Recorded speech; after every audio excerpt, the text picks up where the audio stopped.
Let's begin this segment with a question. What does the Frito Bandito have to do with Australian patriotism?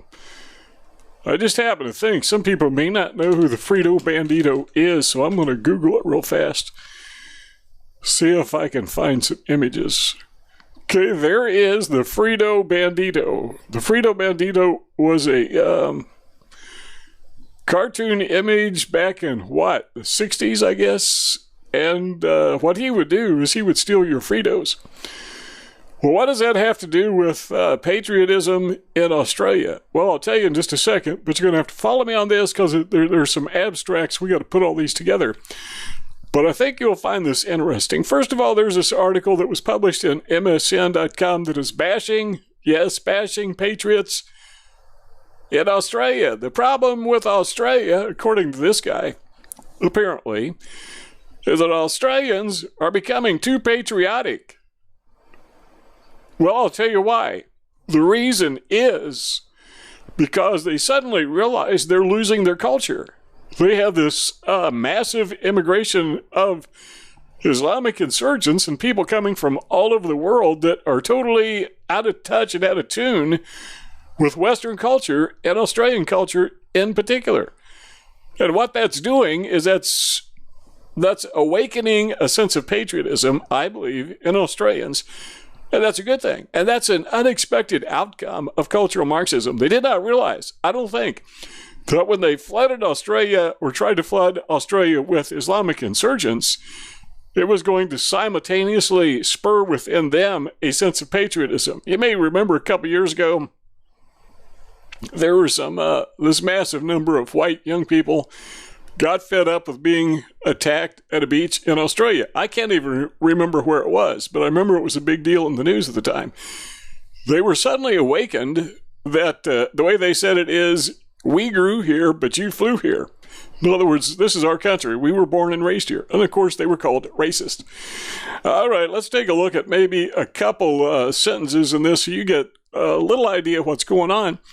It says, but it seems like the country is different now. Speaking of Australia, we used to shake our heads at the Americans with all their flags and all their sincerity, but now the same thing is happening here. That's called nationalism. It's called patriotism. It's actually a good thing. It's also called self-preservation. As we approach another Australia Day, apparently this was obviously written before Australia Day, as people ready their fake Aussie flag tattoos. How is it? Fake? Does Australia have a fake flag? That doesn't make sense. And their Aussie flag beach towels and their Aussie flag bikinis and board shorts. What are board shorts? I have no idea. That must be an Australian thing. An even odd Aussie flag cape, but you can't help but wonder why patriotism has become so overt and so necessary. Love it or leave, some people say, and January 26th is the perfect time to prove to everyone that you belong in the first category. So this guy is effectively demonizing patriotism in Australia. I think patriotism is a good thing. Nationalism is a good thing. It is natural and normal for you to protect your family. It's natural and normal for you to protect your ethnic group. It's natural and normal for you to protect your nation. Now, this guy thinks there's something wrong with that. I think there's something wrong with him for thinking there's something wrong with that. And again, what is stirring up, I believe, the driver behind this new sense of patriotism, what is evoking this, is a sense of loss. Okay, what's that got to do with the Frito Bandito?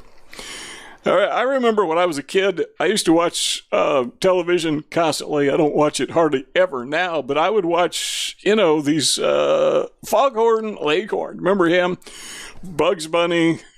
I would watch Three Stooges, Little Rascals.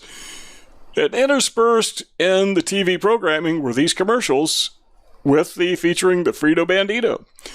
And the Frito Bandito said, you got to be careful, I'm going to steal your Fritos. Well, why did the advertisers do that? because they knew that when we have this sense, this innate sense that we're going to lose something, we want to reach out and grasp it so you can't take it away. Okay, there was the Frito Bandito. Who else was there? There were several of these cartoon characters. There was another one. Do you remember the commercial, Silly Rabbit, Tricks Are for Kids? They had the Silly Rabbit that was trying to steal Trix, which is a cereal, from little children. That was all the commercials were about. And it's the same thing. They were instilling that innate sense of possession. Somebody tries to take something away, we want it. So what they were doing is using psychology on these kids through advertising. We're going to take away your Trix. We're going to take away your Fritos. Oh, I can think of another one. Do you remember the Hamburglar? That was a little character at McDonald's. I guess the Hamburglar was going to steal your hamburgers. But advertisers came up with several of these characters because they knew that innately, when we have this sense of loss, we want to reach out and grab and retain what we are losing. That, my friends, is why I think Australians are becoming patriotic, is because they realize there is a sense of loss. And I also think that's why, one of the reasons, among many, that Americans elected Donald Trump to be our president. Speaking of which, we're going to take a look at one more story. This is Pauline Hanson, who is a leading patriot, if not the leading patriot in Australia. And here's what she said about Donald Trump.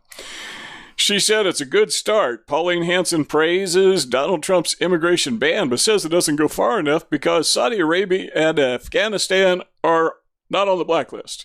Saudi Arabia and Afghanistan. I need to learn to pronounce my words properly. Okay, there is a reason, I think, why Saudi Arabia is not on the list, but I think she's right. Afghanistan and a few other countries should be on the list. With that in mind, are you ready to be shocked? Okay, let me show you this. Nope, I already showed you that. Let me show you this. Nope, I already showed you that. Where'd it go? Oh, there it is. Okay, this is partially off the screen, but what this is, and we've shown this in past videos, this is a list of Islamic terror in the last 30 days. January 2017, because today, date of recording is February 1, 2017, so this is basically the month of January. The number of Islamic terror attacks that have been committed around the globe. Let's take a look at this list. I'm going to scroll down this thing. Look at all these.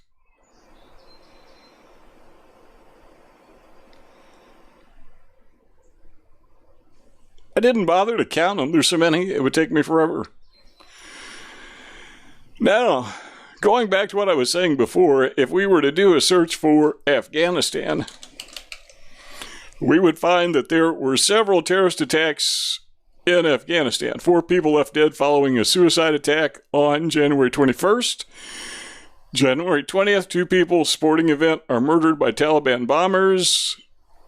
January 19th, at least 43 people are killed in a very bloody ambush by religious extremists. Call those Islamic nutcases.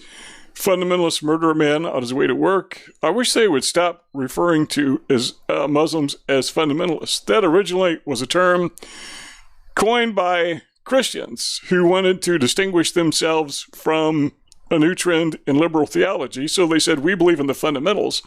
We are fundamentalists. And they came up with, I can't remember, I think it was 7 fundamentals. The virgin birth, the inspiration of the scripture, so forth. That is what a fundamentalist is. But the liberals have hijacked the term. They do that all the time. It's called language loading. All right. 15th of January, a woman and child are among 6 civilians exterminated by an IED. There are several more from Afghanistan. Bunch of them. Okay.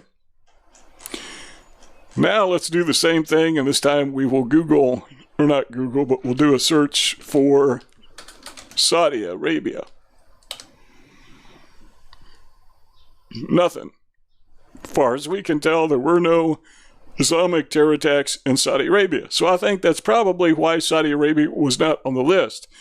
But these other countries definitely should be on the list. Nigeria, maybe the Philippines.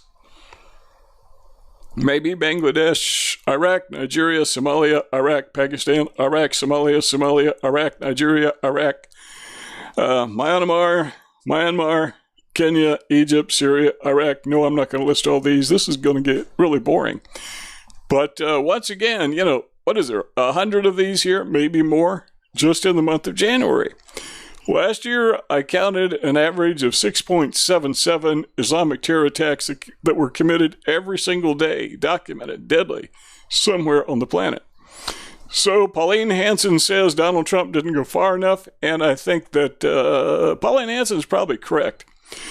But back to the original point, look at this. Importing all this garbage into our country, or Western civilization, surely should evoke in rational people a sense of patriotism because, well, the Frito Bandito is going to take your corn chips, or in this case, the Muslims, the globalists, are going to take away your country. So yeah, you should be possessive. It's innate, it's natural, and it's a positive thing. If you like this video, give it a thumbs up. Don't forget to share it on social media. Do not forget to subscribe to our YouTube channel. There's a little round button in the lower right-hand corner of this video. Leave your comments about this. We'd like to know what you think. How to subscribe. Click subscribe. Click the bell. Check the box. Save.